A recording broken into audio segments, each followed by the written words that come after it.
وروحي أحرفي ولساني عربية حسبي.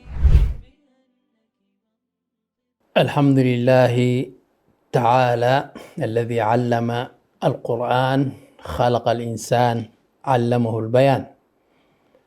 والصلاة والسلام على نبينا محمد ابن عبد الله، أفسح من نطق بالضاد، وخير من جرى لسانه بالعربية من ولد معدن بن عدنان ويعرب ابن قحطان، وعلى آله الأطهار وصحابته الأبرار والتابعين لهم بإحسان ما اختلف الليل والنهار. المشاهدون والمشاهدات، مرحبا بكم في برنامجكم في شرف العربية الذي يأتيكم من قناة سلام الفضائية. وهذا البرنامج كما قلنا يتناول تاريخية اللغة العربية في مر العصور والدهور. اللغة العربية جزء جوهري لا ينفصل عن الإسلام، فهي لغة القرآن والحديث، وبالتالي هي لغة الشرع والاجتهاد. والضعف في فهمها سوف يؤدي إلى ضعف في فهم الإسلام. فنقول: لماذا يحاربون اللغة العربية؟ وقد أدرك الغرب ذلك فعمل ولا يزال يعمل على إقصاء اللغة العربية عن الحياة، وأخذ اللهجات العامية أو لغات أخرى مكانها. وقد اتخذت دعوته وسائل وأشكال عديدة لمحاربة اللغة العربية في بلدانها، وكلها تؤدي إلى قرض نفسه إبعاد المسلمين عن اللغة العربية، وبالتالي إبعادهم عن الإسلام، وتنافر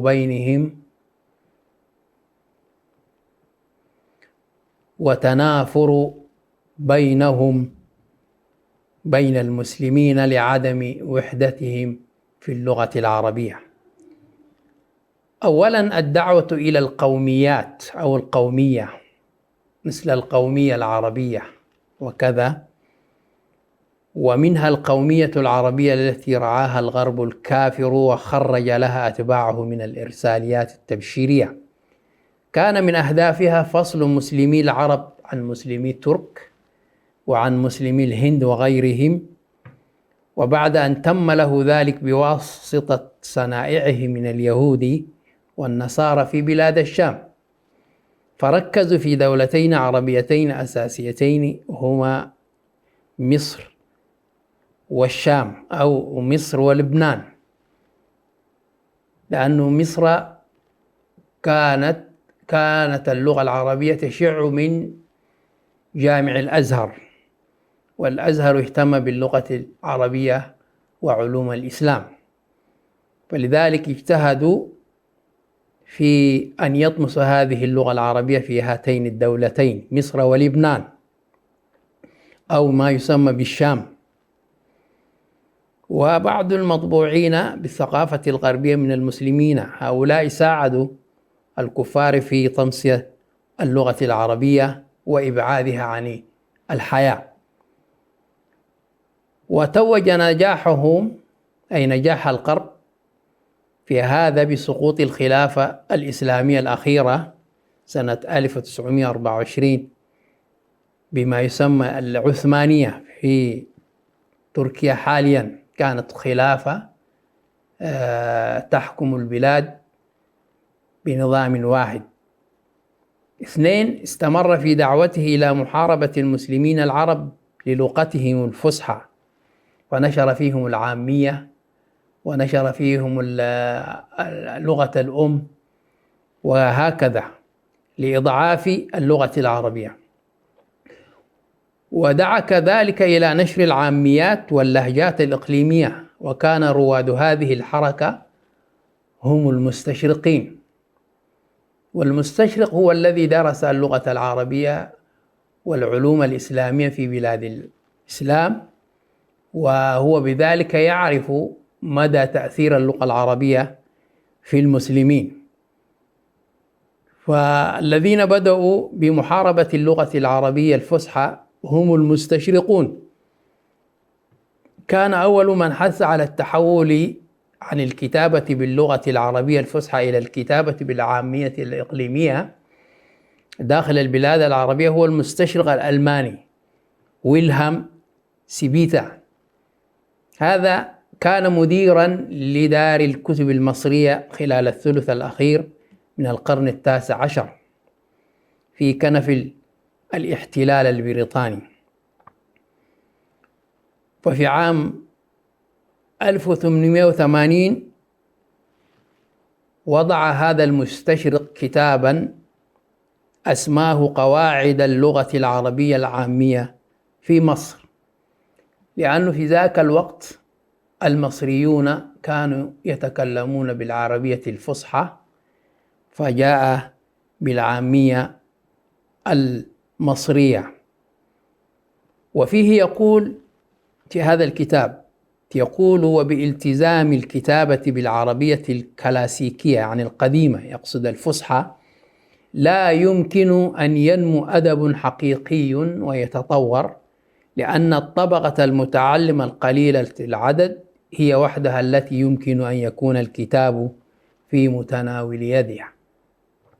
يقصد أن العامة لا يعرفون اللغة العربية الفصحى، لذلك نكتب لهم بالعامية المحلية. هذا في مصر كما قلنا، ركزوا في هذه الدولة لوجود ما يسمى الأزهر الشريف الذي احتفظ وحمى اللغة العربية. فإذا هو يقصد هذا الكلام أن اللغة العربية الفصحى لا يستطيع الإنسان العامي أن يفهمها أو أن يقرأ الكتب، لذلك لازم أن وجب علينا أن نبسط له بالعامية. وحتى لا يثير طرحه الغيورين على دينهم والذين لم يعجبهم هذا الطرح، فقد قدم تبريرات. لازم يقدم تبرير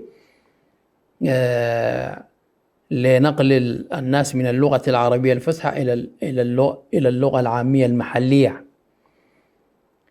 فقال ظن أنه قد يرضي بعض الشعوب الإسلامية عند المسلمين، فقال: فلماذا لا يمكن تغيير هذه الحالة المؤسفة، يقصد اللغة العربية الفصحى، وصفها بالمؤسفة إلى ما هو أحسن ببساطة، لأن هناك خوفا من تهمة التعدي على حرمة الدين. كما ذكرنا أن اللغة العربية هي شعيرة من شعائر الإسلام، بها نفهم المصدرين الكتاب والسنة النبوية. وقد أجاب على ذلك سؤاله: ولكن لغة القرآن لا يكتب بها الآن في أي قطر، هكذا. فهو قصد لغة القرآن لأنها لغة فصحى، إبعاد الناس عن هذه اللغة العربية وجهل الناس باللغة العربية، بذلك يجهلون معنى القرآن ومعنى السنة النبوية الشريفة. وكذلك المستشرق اللورد دوفرين فقد وضع تقريرا عام 1882 دعا فيه إلى هجر العربية الفصحى. هكذا قصد اللغة العربية الفصحى وإحلال العامية المصرية محلها في مصر، واعتبرها حجر الزاوية في بناء منهج الثقافة والتعليم. يعني الآن تجد المصري يتكلم بالعامية المصرية، وحينما تتكلم معه باللغة العربية الفصحى. أنا لا أقصد علماء اللغة العربية في مصر أهل الأزهر، ولكن الذين درسوا وتعلموا باللغة العامية لا يستطيعون أن يتكلموا باللغة العربية الفصحى لضعف تعليمهم في اللغة العربية الفصحى. وحمل أيضا لواء هذه الدعوة المستشرق الإنجليزي الذي كان قاضيا في المحاكم الأهلية في القاهرة إبان الاحتلال البريطاني. وأصدر سنة 1901 كتابا سماه العربية المحكية في مصر. ركزوا في هذه الدولة كما قلت لأنها كانت لها قوة وإشعاع علمي على العالم، بما فيها الأزهر الشريف، فقد دعا فيه إلى فصل المسلمين عن لغة القرآن والسنة النبوية الشريفة وكنوز الثقافة الإسلامية، وإقامة الحواجز بين المسلمين وبين ماضيهم المجيد، وتفتيت الوحدة اللغوية. هذه اللغة العربية هي التي توحد المسلمين، لأن الخطاب يكون واحد ويفهمه كل مسلم، لكن إبعاد الناس عن هذه اللغة والاهتمام باللهجات واللغات العامية، هذا يبعد المسافة بين المسلمين ويجرح الوحدة الإسلامية. وقد صور بأسلوب ماكر أن معارضة الدعوة للعامية ستؤدي إلى خطر أكبر، هو انقراض العامية والفصحى وإحلال لغة، وهذا كذلك قال إحلال لغة أخرى أجنبية كاللغة الإنجليزية والفرنسية والإيطالية بدلا من العربية الفصحى أو العامية، وأن نقلبها على أنها اللغة الوحيدة للبلاد، يعني اللغة الإنجليزية أو الفرنسية أو إيطاليا. وهذا فهمه لكي يتصل الناس بعد تعلمهم اللغات الأجنبية بالاتصال بالأمم الأوروبية والتأثر بهم. طيب، ما هي وسائل المستشرقين في محاربة اللغة العربية الفصحى؟ لقد اعتمد الغرب الكافر عبر مستشرقين وأذنابهم على وسائل متعددة لمحاربة اللغة العربية الفصحى، وفرض لغته الفرنسية والإنجليزية ليفرض عن طريقها ثقافته وبالتالي مفاهيمه وأفكاره، فيؤدي ذلك إلى سهر الشعوب الإسلامية بثقافة فيسهل بعدها استعماره فكريا وبالتالي استعماره ماديا. وقد اتخذت وسائلها عدة، منها جعل هذا الغرب من هذه الوسائل لمحاربة اللغة العربية جعل تعلم لغته إجباريا في مراحل التعليم المختلفة. ترجم العلوم العربية إلى ترجم العلوم الإسلامية باللغة العربية إلى العلوم الأجنبية باللغة الأجنبية، فجعل اعتبار لغته هي اللغة الأولى في بعض البلدان الإسلامية والإفريقية مثل الجزائر. إلى فاصل قصير ثم نعود إليكم. عربية قلبي وروحي أحرفي ولساني، عربية حسبي، عربية قلبي وروحي أحرفي ولساني، عربية حسبي. أهلا وسهلا بكم مرة أخرى مشاهدي الأعزاء. وتحدثنا عن أشكال وسائل محاربة اللغة العربية من الدول الغرب، ومن وسائلهم جعل أسلوب تعلم اللغة العربية في المدارس والجامعات أسلوبا صعبا نفر منه أبناء هذه اللغة، فوجد الطالب صعوبة في تعلم اللغة العربية لتعقيدها وتنفير أبناء اللغة العربية منها. وقد تصدر لتأليف كتب قواعد اللغة العربية بعض النصارى، كانت كلها دراسات لهدم اللغة العربية، منها تعقيد منهج اللغة العربية وخاصة في القواعد، وحصر الوظائف والأعمال بالذين يتقنون لغة المحتل. حصروا الوظائف والأعمال للذين يتقنون لغة هذا المحتل. أخيرا شجع الأدباء على أن ينتجوا شعرا ونثرا بالعامية، ورصد لهم جوائز كثيرة. فكانت هذه هي وسائل أهل الغرب لمحاربة اللغة العربية حتى يبعدوا المسلمين عن فهم إسلامهم الصحيح. ولكن هنالك مستقبل مشرق للغة العربية، وهذا المستقبل هو رهين بأهل اللغة العربية، فإن استشراف المستقبل رهين بمعرفة الماضي والحاضر. هذه اللغة في الماضي كان لها مكان كبير في قلوب المسلمين في العالم بعدما انتشر الإسلام ووحد المسلمين، وكان لسان عربي واحد مبين. والحديث عن موضوع ما هو متضمن بشكل أو بآخر حديثا عن ما ذلك الموضوع وحاضره. كثيرا ما نقرأ ونسمع عند المسلمين أن اللغة العربية ستبقى خالدة ومحفوظة لارتباطها بالقرآن الكريم، ويستدلون بقوله تعالى: إنا نحن نزلنا الذكر وإنا له لحافظون. وهذا وعد من الله سبحانه وتعالى. الله سبحانه وتعالى حفظ هذا القرآن وهو بلسان عربي مبين. وحديثهم عن هذا هو حديث عن مستقبل اللغة العربية، وهم وباعتمادهم على الآية السابقة أي المسلمون: إنا نحن نزلنا الذكر وإنا له لحافظون، يقررون حقيقة مفادها أن اللغة العربية ستبقى ما بقي الإنسان، وهذا البقاء ضامنه الله سبحانه وتعالى. ولكن هذا لا يكفي بأن نقول أن اللغة العربية محفوظة بحفظ القرآن. علينا أن نعمل في تعلمها وتعليمها، وأن نبذل جهدا حتى نتعلم اللغة العربية.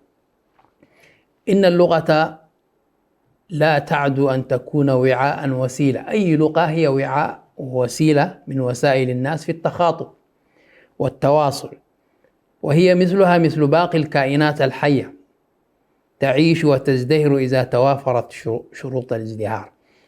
لذلك نجد كثير من اللغات العالمية التي ماتت واندثرت، الثمودية وغيرها من اللغات الكثيرة انتهت، ولكن هذه اللغة العربية ما زالت صامدة برغم المحاصرة ومحاربتها من قبل أعداء الإسلام. وكذلك تموت وتضمحل إذا توافرت شروط فنائها، وهو الإهمال، أن نهمل اللغة العربية في أبنائنا، في مدارسنا، في مساجدنا، فهي تموت. فاللغة كما يعبر عن ذلك الباحثون هي ظاهرة إنسانية اجتماعية لا يمكن دراستها أو استشراف مستقبلها دون استحضار البعدين الأساسيين: البعد الإنساني والبعد المجتمعي الحياتي. وهذان البعدان لا ينفصل بعضهما عن بعض، واللغة ترتبط بهما ارتباطا تلازميا لا تنفك عنهما ولا ينفكان عنها. إذن فالإنسان أو متكلم اللغة هو أهم عنصر في اللغة العربية. الذي يتكلم أو في أي لغة هو المتكلم أهم عنصر من عناصر اللغة العربية في تحديد معالم مستقبل لغة ما. لذلك الذين اجتهدوا في نشر لغتهم في العالم وحفاظهم على هويتهم كاللغة الإنجليزية واللغة الصينية واللغة العبرية، فهم وحدوا اليهود الذين جاءوا من أصقاع الأرض على لغة واحدة وهي اللغة العبرية الحديثة وليست القديمة. وإذا أن اللغة ارتبطت بقوة المسلمين بكل ما تحمله من معنى. ما هي أسباب وقوة انتشار اللغة العربية في العالم؟ لأي لغة أسباب ضعف وقوة وانتشار إذا تفوق أهلها في العلوم والآداب والفنون، اهتموا بلغتهم وتفوقوا بها، سيطرة الناطقين بها على دواليب الاقتصاد والمال والقطاعات الحيوية الموجودة في العالم. الاستغلال المادي والمعنوي والفكري للدول الناطقة بها. وعلى هذا فمستقبل اللغة العربية رهين بمستقبل متكلميها. وما دام أهل اللغة العربية في ضعف وهوان وهزيمة نفسية وتخلف اقتصادي وتبعية ثقافية وعلمية ولغوية وإعلامية، وفي صراع وتنازع لا ينتهيان، فلا تنتظر من لغتهم أن تكون في وضع أحسن مما هم فيه. ولكن كما قلنا هنالك إشعاع وهنالك مستقبل باهر لهذه اللغة العربية وإقبال كبير في عدد من دول العالم. أولا بدأت منظمة اليونسكو، وهي تابعة للأمم المتحدة، منظمة ثقافية تربوية، بجعل يوم للغة العربية وهو 18 من ديسمبر من كل عام، واعتبروا هذا اليوم يوما عالميا للغة العربية يتم الاحتفال به في كل عام. واللغة العربية لا تحتاج للاحتفال، هذه اللغة منتشرة في أصقاع الأرض، في أي مسجد في أصقاع الأرض فيه لغة عربية وهو القرآن الكريم، فهي لغة عالمية، ولكن لضعف أهلها ضعفت وهزلت، وجعل لها يوم في العام يسمى اليوم العالمي للغة العربية. وهذا اعتراف ضمني من الأمم المتحدة بأن هذه اللغة لها دور كبير في المجتمع. ففي سنة 1973 قررت الجمعية العامة للأمم المتحدة اعتبار اللغة العربية ضمن اللغات الرسمية لها ولمنظماتها. عندهم أهداف بجعل اللغة العربية هي الرسمية لكي يصلوا إلى العربي أو إلى الذي ينطق باللغة العربية في مكانه وينشرون له التبشير والإرساليات وهكذا الكتب باللغة العربية لمحاربة الدين الإسلامي. ومن بشائر اللغة العربية هو الاهتمام. الصين، دولة الصين باللغة العربية. طبعا العلاقات العربية الصينية قديمة قدم التاريخ. هذه الشعوب كانت تتواصل مع بعضها البعض في التجارة وكذا، فحيث كان التجار العرب هم أول من بادر إلى إنشاء هذه العلاقة وبنائها بناء شبه محكم لأجل إنجاح تجارتهم عبر البحار وكسب ثقة تجار الأسواق الصينية. فإذا من جهة أخرى يعد هذا الشخص شو تشينغ كو، هذا الشخص هو أستاذ وباحث في كلية اللغة العربية في جامعة الدراسات الأجنبية في بكين. يعني نرى الصين تهتم باللغة العربية وهي ليست يعني قريبة من الدول العربية، ولكن لأهمية اللغة العربية جعلت هنالك كلية سميت كلية اللغة العربية في جامعة الدراسات الأجنبية في بكين. وهذا الكلام قديم جدا، يعني في الأربعينيات اهتمت الصين باللغة العربية وجعلتها في جامعاتها. وأحد أبرز المهتمين بلغة الضاد هذا الرجل في بلاد الصين بوجهيه القديم والحديث، وبدأ تعليم اللغة العربية في الجامعات الصينية سنة 1943 عندما عين الأستاذ عبد الرحمن ناجون وهو من خريج جامعة الأزهر. وفي عام 1946 أنشئ تخصص اللغة العربية للمرة الأولى في الجامعة الصينية، حيث استخدمت جامعة بكين الأستاذ محمد مكين زميله الأستاذ عبد الرحمن ناجون الأزهري لإنشاء شعبة اللغة العربية في قسم اللغات الشرقية في الجامعة. فهكذا كانوا يهتمون بهذه اللغة العربية لمعرفتهم وللتواصل مع العرب والمنفعة بينهم. ثم أنشئ مجمع اللغة العربية في الصين لتعليم والدراسات. في عام 1405 أنشئ هذا المجمع للغة العربية، والذي انضمت إليه مختلف الجامعات التي تدرس اللغة العربية. إذن الآن نذهب إلى أستراليا، هذه القارة الكبرى. احتلت اللغة العربية المركز الثالث من حيث اللغات الأكثر استخداما في المنازل في أستراليا بحسب الإحصاء السكاني الأخير، حيث كشف الإحصاء أن 320 ألف نسمة يتحدثون في البيت باللغة العربية، ولهذا تكتسب أهمية كبرى في المدارس. يعني الهجرة العربية التي هاجرت، المهاجرون العرب الذين هاجروا إلى أستراليا أثروا في المجتمع الأسترالي بلغتهم، يعني حافظوا على لغتهم. وتلقى هذه اللغة العربية اهتماما من الحكومات الأسترالية المتعاقبة التي تشجع على تعلم اللغات في أستراليا. وأنشئت أكاديمية الأسترالية الدولية، هي أحد المؤسسات التربوية التي تدرس اللغة العربية في أستراليا.